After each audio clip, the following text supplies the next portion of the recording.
Kabupaten Bogor, di mana levelnya kabupaten, tapi kantor pusatnya ada di Lewilia. Kenapa demikian? Ini karena memang pergerakan kita banyaknya di daerah Bogor Barat. Tetapi bukan berarti kita tidak punya kesekretariatan di Cibinong. Kita juga ada kesekretariatan di Cibinong yang di gedung Pusdai itu. Seluruh ormas ada di sana dan Muhammadiyah termasuk di dalamnya.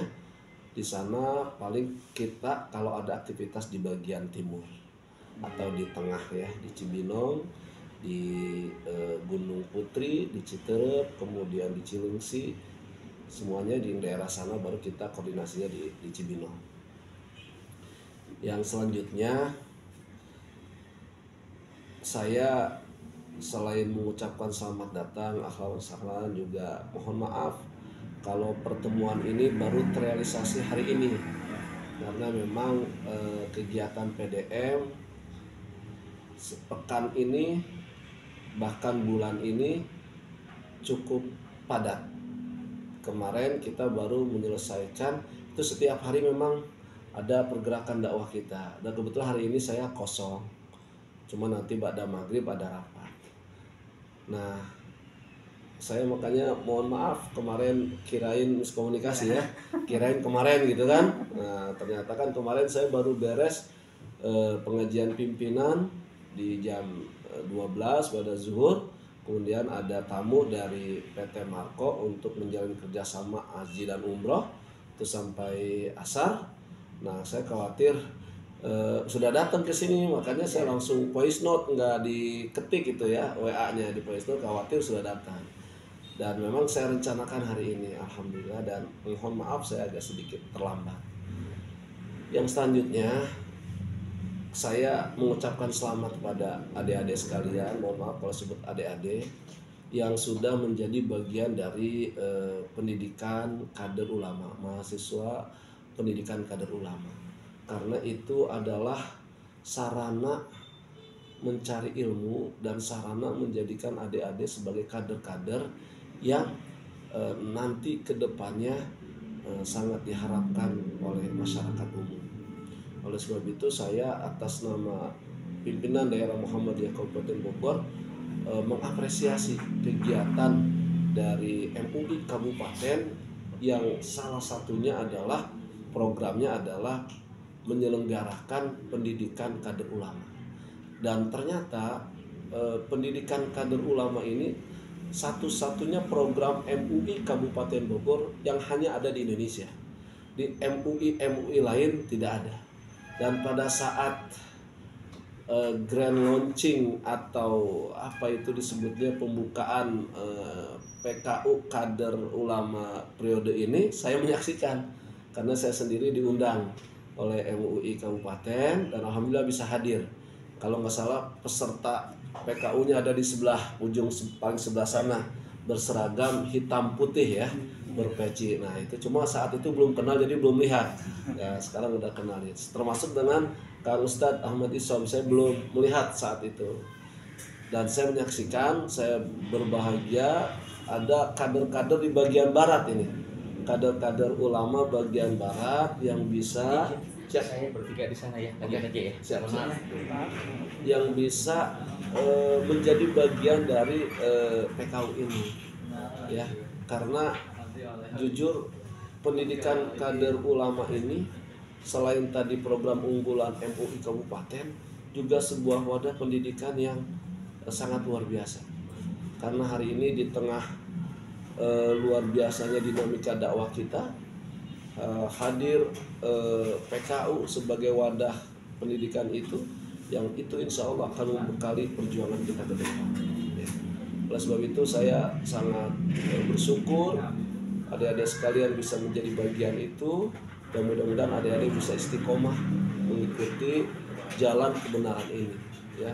Karena kita tidak bisa dipungkiri hari ini krisis ulama kita memang ya terus terang di Muhammadiyah juga ada yang namanya lembaga kader, ya. untuk mengkader para kader-kader menjadi kader yang ideal gitu ya. Dan itu alhamdulillah berjalan melalui beberapa pendidikan-pendidikan yang memang sudah terstruktur dalam Muhammadiyah. Dan harapan kami selain adik-adik bisa mengikuti pendidikan kader ulama ini dengan baik, dengan sukses, dan tentunya nanti hasilnya mudah-mudahan maksimal, bermanfaat, kehadiran adik-adik sekalian di tempat masing-masing, diterima oleh masyarakat umum. Tapi jangan lupa kita juga jangan terlalu eksklusif. Dakwah kita harus sesuai dengan standar Al-Quran dan hadis. Dakwah kita harus bil mauzatil hasanah wajadilhum billati hiya ahsan. Jadi memang dakwah kita jangan terlalu eksklusif. Kita harus bisa diterima oleh seluruh lapisan masyarakat. Dan alhamdulillah nih hari ini adik-adik off kampus diajarin belajar keluar bagaimana mengenal organisasi Islam ya. Karena apa? Karena penting buat adik-adik untuk mengetahui apa sih Muhammadiyah itu, apa sih Nahdlatul Ulama itu, apa sih Persis itu, apa sih Al-Irsyad itu, apa sih ormas-ormas yang lain, PUI dan sebagainya. Ini penting untuk menjadi wawasan sehingga nanti adik-adik ketika berhadapan dengan ormas, karena dakwah itu kan rahmatan lil alamin untuk semua orang ya. Kita tidak bisa saya mah orang Muhammadiyah, di Muhammadiyah aja dakwahnya, tidak bisa juga. Saya mah orang NU. Jadi bagaimana dakwah kolaborasi itu bisa terlaksana? Orang NU bisa dakwah di Muhammadiyah, orang Muhammadiyah bisa dakwah di NU, orang PUI bisa berdakwah di Muhammadiyah, orang NU bisa berdakwah di PUI dan sebagainya. Itu kan bagus karena tujuan kita satu, yaitu Islam yang rahmatan lil alamin. Kalau organisasi-organisasi itu hanya alat saja. Muhammadiyah hari ini sebagai alat perjuangan saja. Makanya kan suka ada ya, kalau orang yang terlalu tidak paham terhadap organisasi Islam itu kadang-kadang membedakan Muhammadiyah dengan organisasi lain itu terlalu ekstrim ya. Padahal biasa aja gitu ya. Muhammadiyah ya organisasi Islam, sama halnya dengan NU, sama halnya dengan PUI, sama dengan halnya Matul Anwar dan sebagainya. Nah, setiap organisasi ini punya arena dakwah masing-masing. Ya. Muhammadiyah hari ini bergerak di bidang pendidikan, di bidang kesehatan, dan hasil muktamar di Makassar itu sekarang sedang merambah ke pergerakan kebangkitan ekonomi umat. Ya, sehingga nanti adik-adik saya yakin silaturahminya bukan ke Muhammadiyah aja ya. Ya. Sudah kemana selesai Muhammadiyah? Insya Allah tadi kita udah ngejalin hubungan ke PUI. Pak Syamsi, kalau ke beliau salam dari saya ya. Yes, PUI nanti ke Matul Anwar, kalau tahu kantornya di sini dekat. MA udah ya. MA sudah. MA ke PB kemarin. Oh sudah, alhamdulillah. Jadi memang ini kegiatan off kampus yang sangat bagus ya, biar adik-adik bisa menerima informasi organisasi Islam secara utuh. Kalau kami di Muhammadiyah ya tentunya hal yang perlu diketahui adalah perjuangan dakwah kami hari ini konsen di 3 titik. Titik pendidikan, titik kesehatan, dan ekonomi. Nah, kalau di bidang pendidikan alhamdulillah Muhammadiyah sudah sangat membumi lah, hampir di seluruh pelosok tanah air, bahkan sudah sampai ke luar negeri ya. Di bidang kesehatan pun demikian. Alhamdulillah Muhammadiyah sudah membangun banyak rumah sakit hampir di seluruh pelosok tanah air. Pun demikian dengan bidang ekonomi yang baru merangkak nih di bidang ekonomi. Nah, kalau dakwah-dakwah yang lain, kami secara internal terus menguatkan konsolidasi internal, karena apa? Muhammadiyah itu ingin diterima oleh semua pihak. Alhamdulillah di Kabupaten Bogor hari ini di bidang pendidikan kita sedang memprakarsai dua universitas nih sekaligus. Universitas Muhammadiyah Bogoraya yang peralihan dari STKIP dulu sekarang sudah menjadi Universitas Muhammadiyah Bogoraya. Satu lagi Universitas Muhammadiyah Cilengsi. Nah, jadi kita timur ada universitas, barat ada universitas. Tentunya dengan prodi-prodi yang berbeda. Nah, kami berupaya semaksimal mungkin menghadirkan lembaga pendidikan yang nyaman untuk para peserta didik. Ya, tentunya segala usaha semaksimal mungkin kami lakukan sehingga nanti lembaga pendidikan ini bisa bermanfaat bukan hanya untuk warga Muhammadiyah tapi untuk seluruh lapisan masyarakat. Ya, karena memang Muhammadiyah begitu. Kayak kita di sini Madrasah Muallimin Muhammadiyah. Ya, itu yang sekolah di Madrasah Muallimin Muhammadiyah itu bukan orang Muhammadiyah saja. Justru malah mayoritas lebih banyak orang di luar Muhammadiyah. Ya. Pun demikian dengan Universitas Muhammadiyah atau MI Muhammadiyah. Karena apa? Karena dakwah kita memang ingin kehadiran Muhammadiyah ini pengen diterima oleh seluruh lapisan masyarakat. Ya. Bahkan di Sorong, di Papua, itu Universitas Muhammadiyahnya 80% mahasiswanya non Muslim, ya. Tapi dia kalau wisuda nyanyi Al-Islam agamaku, Muhammadiyah gerakanku, padahal non Muslim, ya. Nah, itulah Muhammadiyah. Dakwahnya ingin diterima oleh seluruh lapisan masyarakat. Karena tujuannya mencerdaskan kehidupan manusia. Demikian juga dengan kesehatan. Kita punya PKU Muhammadiyah Luwiliang. Bukan berarti yang bukan orang Muhammadiyah nggak boleh berobat. Bahkan kita kerjasamanya dengan UKI. Ya, PKU ini kerjasama dengan UKI. Saya masih ingat betul wisuda tahun berapa ya. Mahasiswa terbaik Universitas Muhammadiyah Bogoraya adalah anaknya Pak Kiai yang perempuan. Itu jadi Universitas Muhammadiyah Bogoraya mahasiswa terbaiknya anak tokoh NU. Nah, kan keren. Saya masih ingat waktu itu Ibu Ustazah apa tuh yang sekolah di sini tuh, istrinya Pak Gus Rijal ya, apa istrinya Pak Raja Umum ya. Nah, ya itu mahasiswa terbaik, dinobatkan mahasiswa terbaik ya. Jadi begitulah adik-adik sekalian, adik-adik juga kelak nanti menjadi kader-kader dai, kader-kader ulama, berdakwanya harus bil mau'izatil hasanah ya. Dan harus memahami karakter-karakter ormas ya. Termasuk salah satunya adalah Muhammadiyah. Nah, hari ini adik-adik alhamdulillah kita bisa ketemu, bisa silaturahmi, bisa bertukar pikiran ya tentang wabil khusus tentang Muhammadiyah. Ya sudah ke Matal Anwar, sudah. Pasti setiap ormas punya pergerakan dakwah masing-masing. Tapi tujuannya sama.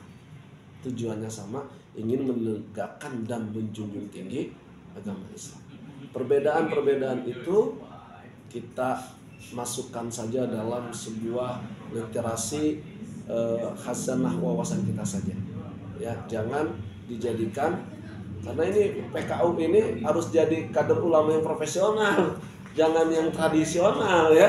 Jadi ada yang berlatar belakang Muhammadiyah kan, ada yang berlatar belakang NU. Perbedaannya biasa aja karena memang sudah punya dalil masing-masing. Masalah penafsiran dalil itu ya diserahkan kepada pemahaman dari organisasi itu sendiri. Misalnya kalau Muhammadiyah memahami ini begini, saya ambil contoh ya. Misalnya Muhammadiyah memahami bersentuhan dengan laki-laki wudu batal itu, memahaminya bersentuhannya karena bersetubuh, ya. Kalau NU misalnya memahami bersentuhannya ya bersentuhan. Nah, itu tafsir kan? Nah, silakan. Oh, saya mah nggak batal. Ya silakan. Oh, saya memahami sentuhan itu bersetubuh, berarti bersentuhan biasa tidak batal. Oh, itu. Tapi kan pada dasarnya memang harus tetap terjaga kan? Dan harus tetap terjaga pada dasarnya. Itu hanya sebagian dari pemahaman umum. Dan itu jangan kita jadikan perbincangan yang menghabiskan energi kita. Ya. Udah aja itu biar memahami, karena perbedaan itu adalah rahmat. Ya. Dan ini para kader PKU ini harus memahami itu. Jangan mengedepankan perbedaan, tapi mengedepankanlah persatuan dan ukhuwah. Kalau perbedaan biarkan saja masing-masing. Ya. Begitu statement saya nih ya selaku pimpinan daerah Muhammadiyah Kabupaten Bogor. Saya yakin adik-adik yang hari ini menjadi kader-kader ulama ke depan harus istiqomah, harus sehat jasmani dan rohani, karena adik-adik ini orang-orang pilihan Allah yang bisa masuk dalam komposisi kader ulama. Karena itu kan melalui tes yang ratusan orang yang daftarnya, ya, adik-adik terpilih luar biasa. Di Muhammadiyah juga ya banyak yang sudah mengikuti PKU, termasuk salah satunya almarhum Ustadz Uzang Majnun. Ada lagi Kang Aid, Panana ya, Kang Aid juga PKU ya. Siap. Kang Aid juga PKU Al-Ghifari ya. Guru siapa? Oh iya ya. Kang Aid juga PKU, banyak dari Muhammadiyah juga yang sudah lulus PKU. Termasuk ya kader kita juga sih. Ini anak Bu Cucu itu? Pawas ya, termasuk Pawas juga kan keluarga besar Muhammadiyah. Jadi alhamdulillah PKU ini luar biasa dan mudah-mudahan setelah lulus nanti di PKU dapat berkiprah di masyarakat, berdakwah lebih luas lagi, dan insya Allah kita berdoa bersama-sama nih program MUI Kabupaten ini tidak terputus, akan lahir terus kader-kader ulama masa depan. Ketua izin. Siap. Kita ke PKU ya? Sama. Oh ini PKU tapi ya. Bukan PKU. Sama. Terima. Tinggal dulu ya. Ini ngobrol dulu. Ya. Kita izin. Makasih Pak. Siap. Waalaikumsalam. Salam. Dulu ya. Sini suasana ya. Ya. Dan terakhir mungkin selaku kader ulama ke depan juga harus mengetahui tantangan dakwah ke depan. Tantangan dakwah ke depan itu luar biasa. Dan kita Muhammadiyah sudah bersiap-siap untuk menjawab tantangan itu. Ya, salah satu tantangan dakwah ke depan adalah kehadiran GZ ya, kehadiran teknologi yang begitu canggih. Nah itu harus juga bisa kita antisipasi dari sekarang. Dengan cara apa ya? Dengan cara mengetahui kecanggihan teknologi itu sendiri. Ya, sampai kita teknologi sudah canggih, tapi kemudian kita termasuk orang yang tidak canggih dalam teknologi. Nah, itu jadi kita ke bawah arus tuh nanti ya. Itu saja barangkali, kalau ada yang mau ditanyakan silakan. Mohon maaf ini bukan menasehati ya, karena tadi judulnya diminta itu ya. Jadi aja ya. Lalu saya memang dengan Kang Ujang Nujul Hanan itu udah seperti adik kakak, dengan keluarga beliau, dengan Kang Rus'an juga ya. Memang sudah sering komunikasi. Kebetulan ayah di rumah punya pengajian namanya Kuliatul Mu'alimin. Nah, pengajian Kuliatul Mu'alimin ini juga media dakwah dari berbagai macam ormas ya. Dari Muhammadiyah ikut ngaji, dari NU ikut ngaji, dari HTI ikut ngaji, dari pokoknya dari seluruh ormas. Nah, yang menjadi alumni itu almarhum ayahnya Ujang ya. Nah, beliau sangat rajin ikut mengaji ya. Kebetulan Ujang juga kader kita, aktivis ya, biasalah udah seperti adik sendiri Kang Ujang itu ya. Itu kan dulu juga sama-sama dengan Komi ya, juga dekat. Terus saking sejatinya tuh meninggalnya nggak jauh beda tuh, 3 bulan, Masya Allah ya. Jadi dengan keluarga Kang Ahmad Bisoma sudah seperti keluarga sendiri sebenarnya. Cuma setelah Ujang meninggal ya, jadi agak jarang juga saya ke sana ya, apalagi nggak diundang juga, ngapain ya ke sana. Makanya ada obrolan gitu sih Bang Ustaz. Dulu almarhum sebelum meninggal tuh harus ada regenerasi. Nah, Mungkin beliau juga ada apa ya, ada insting ya, iya, mempersiapkan lah, iya. kayak Afwan istrinya beliau kan, Heeh. yang dulunya ngajar di Muhammadiyah kan Sekarang dimasukkan kan ngajar. sama beliau, akhirnya kan ada terusnya. Iya. Cuma emang pergerakan aktif ini nggak ada penerusnya nih setelah Iya. Kalau itu di Anida ya, Iya. sibuknya. Saya paling ketemu kalau lagi kebetulan ketemu aja. Ya mudah-mudahan ke depan terawat silaturahminya ya dengan keluarga Kang Ujang. Teman-teman ada pertanyaan Kang Ahmad? Silakan. Kalau di UKI mah saya dengan Ustadz Saiful Falah, teman dekat, dengan Gus Rijal suka main bulu tangkis, dengan ustadz-ustadz yang lain, Ustadz Solihin, Ustadz Asep, kemudian kebetulan ini nasabah terbesar Amanah Ummah juga kan, jadi cukup dekat dengan Amanah Ummah. Main di pondok atau gimana? Suka kesini di Malimin, di sini. Cuma Gus Rijal udah lama nggak main. Silakan diminum, silakan. Nih mohon maaf air doang nih ya. Kalau di bidang ekonomi Bang Ustaz, Iya. mau bergerak di bidang Bergerak di bidang ekonomi, kalau hari ini kita baru ada BMT ya.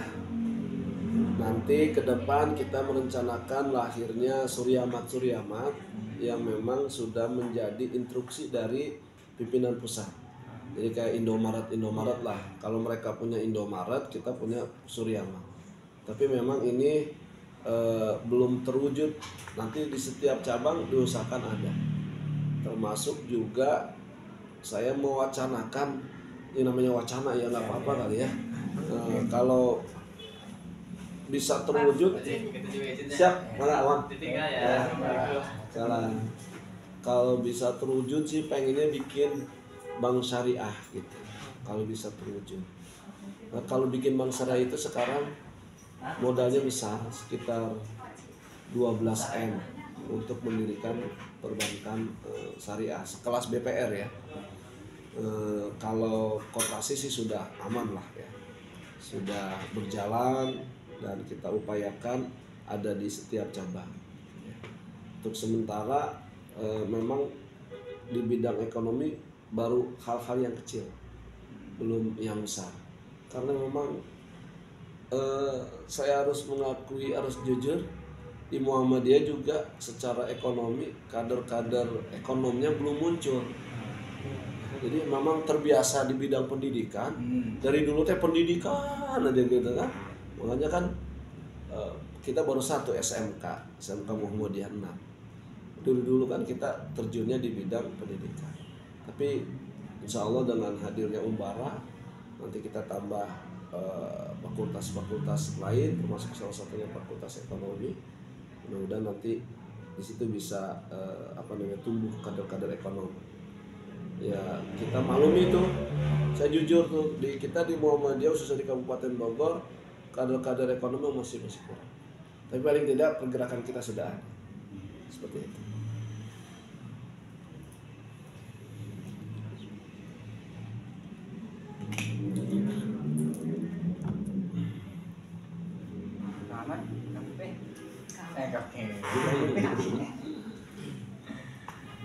Kalau Muhammadiyah Kabupaten Bogor itu sudah ada sejak 1926.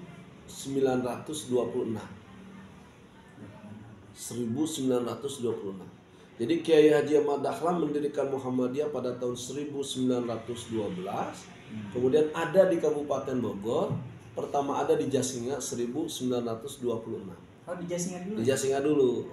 Nah, itu nomor urut 51 kelahiran Muhammadiyah se-Indonesia. Tapi cabangnya masih nginduk ke Batawi, Jakarta dulu. Nah, itu sejarah Muhammadiyah Kabupaten Bogor. Dia ada pada tahun 1926.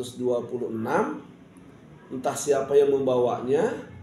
Kemudian berkembang terus lari ke Lewiliang. Nah, Lewiliang ini dulu masih ranting. Lewiliang menginduk cabangnya ke Jakarta. Nah, kemudian sekarang alhamdulillah dari 40 kecamatan sudah ada 22 cabang. Jadi masih ada 18 cabang lagi, 18 kecamatan lagi yang belum ada Muhammadiyah. Dan kita terus bergerak. Saya tidak bisa membayangkan kalau se-Kabupaten Bogor ada cabang di seluruh Kabupaten Bogor. Artinya di 40 kecamatan ada cabang. Berarti aktivitas ketua PDM sama dengan Bupati Bogor itu. Keliling setiap kecamatan di 40 kecamatan. Sekarang baru ada 22. Terakhir kemarin nambah Ciampea. Karena syarat kenapa Muhammadiyah agak sedikit ini karena syaratnya cukup sulit. Misalnya untuk mendirikan sebuah ranting. Nah, kalau di Muhammadiyah level terendah itu kan ranting. Kalau di desa, di tingkat desa, itu syarat berdirinya Muhammadiyah ranting itu harus ada 15 jamaah. Jadi kalau sudah berkumpul 15 jamaah, nah itu boleh mendirikan ranting. Nah 15 jamaah ini harus berpikir bagaimana punya amal usaha, minimal musola atau masjid. Syukur bisa menghadirkan TK, PAUD dan sebagainya. Itu syarat berdiri ranting. Nah kalau syarat berdiri cabang harus ada 3 ranting. Jadi Cigudeg itu sampai hari ini belum ada cabang karena tidak ada rantingnya. Kalau Jasinga sudah ada cabang, Sukajaya sudah ada cabang. Sukajaya itu, kecamatan Sukajaya itu sudah ada 3 ranting. Ranting Kiara Pandak, ranting Cisarua, sama ranting Kiarasari. Cirarak itu ya, Kiarasari ya. Nah, kalau udah ada 3 ranting, baru boleh mendirikan cabang. Sehingga kesulitan kita hari ini ya pelan-pelan aja. Karena yaitu tidak semua orang langsung bisa memahami kehadiran Muhammadiyah. Makanya ini jangan aneh gitu. Assalamualaikum. Waalaikumsalam warahmatullahi wabarakatuh. PKU juga. Oh, PKU juga. Siapa namanya? Wahyu. Wahyu. Ini MUI Kecamatan Ciampea. Oh, Ciampea. Iya. Saya baru nyeritain Ciampea. Kemarin kita baru ngucap dan pembentukan PCM Ciampea. Hadir Pak Hanafi dari MUI. Beliau juga memberikan sambutan. Sudah banyak tadi disampaikan. Jangan nanya lagi ya. Ada videonya. Nanti sudah ada teman-teman. Saya nggak tahu apakah itu maksudnya kedatangannya saya menyampaikan. Nggak apa-apa saya menyampaikan itu. Nggak apa-apa. Iya. Dan hari ini Muhammadiyah itu tadi ada, kita patokan aja di awalin ya. Ada 22 cabang, artinya sudah ada di 22 kecamatan dari 40 kecamatan. Kalau ranting totalnya 98 ranting. Nah, kalau levelnya dari, kalau Kang Ahmad Isom sudah paham sekali ya. Kalau dari daerah ini nanti ke wilayah. Sehingga kami koordinasinya dengan wilayah. Wilayah itu setingkat gubernur lah. Dari wilayah baru ke PP. Kalau permusyawaratannya, kalau di PP namanya muktamar. Untuk memilih kembali ketua umum. Jadi kalau kata ketua umum itu hanya ditempelkan pada pimpinan pusat. Kalau daerah nggak boleh. Ketua umum pimpinan daerah Ahmadiyah bukan, cukup ketua. Ketua umum itu aja di level pusat. Nah kalau wilayah namanya muswil, musyawarah wilayah. Kalau NU kan beda ya. Kalau NU, kalau level kabupaten itu DPC kan? Nah gitu. Jadi setiap ormas beda-beda. Nggak tahu kalau PUI. Namanya apa tuh PUI?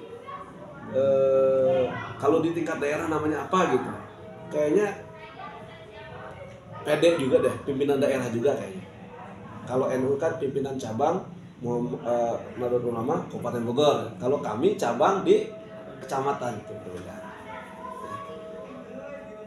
Itu kalau jenjang organisasinya, dari ranting, cabang, daerah, wilayah, baru pusat. Kalau permusyawaratannya musran, muscap, musda, muswil, muktamar. Kalau keanggotaannya harus ber-NBM, nomor baku Muhammadiyah.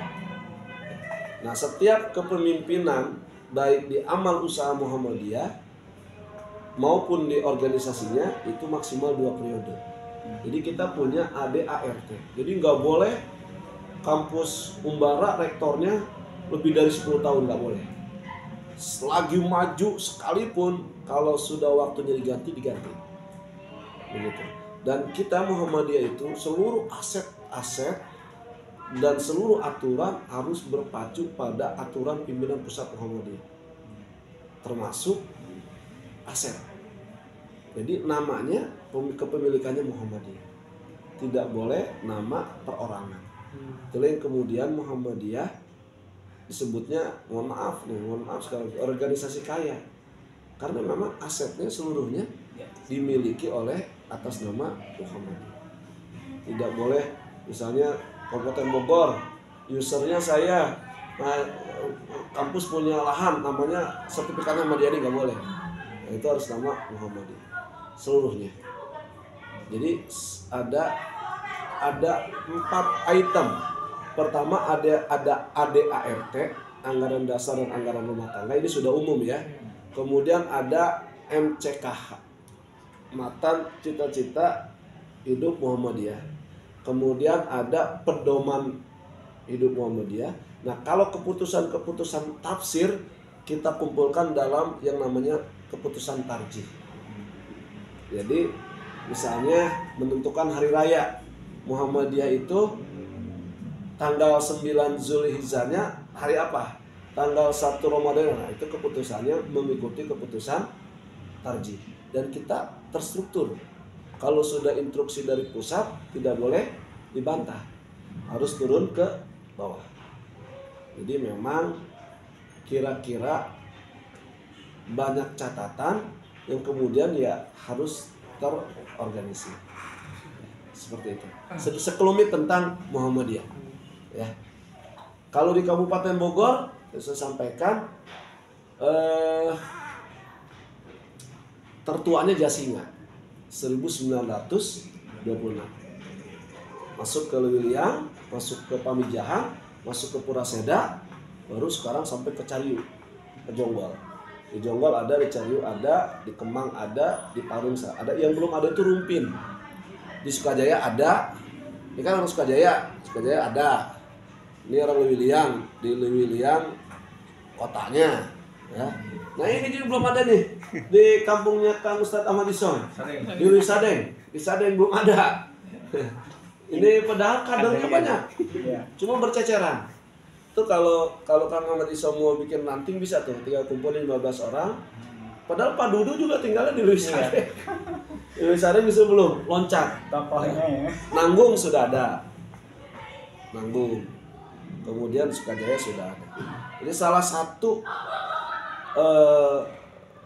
terakhir ini ya, karena sudah asal. Salah satu keharusan Muhammadiyah itu bagaimana bisa menciptakan amal usaha Muhammadiyah. Nah, karena Muhammadiyah harus ditopang dengan amal usaha Muhammadiyah. Nah, user amal usaha Muhammadiyah adalah pimpinan Muhammadiyah. Kayak Mu'alimin itu milik pimpinan daerah Muhammadiyah Kabupaten Bogor. Maka yang berhak mengganti Bu Erni adalah PDM. Dulu Pak Dudu. Yang berhak mengganti Pak Dudu adalah PDM. Melalui proses apa? Fit and proper test yang dilakukan oleh Majelis Ikdasmi. Jadi begitu rapi tuh. Ini nggak semata-mata pengen jadi pimpinan gitu ya. Dia harus melalui proses-proses. Jadi alhamdulillah hampir di seluruh cabang sudah punya amal usaha. Di Nanggung sudah ada TK, MI, SMP, dan SMK. Nanggung.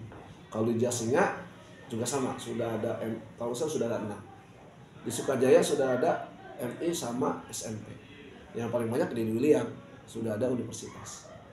Sama di Cilengsi. Dari kita PDM Kabupaten Bogor itu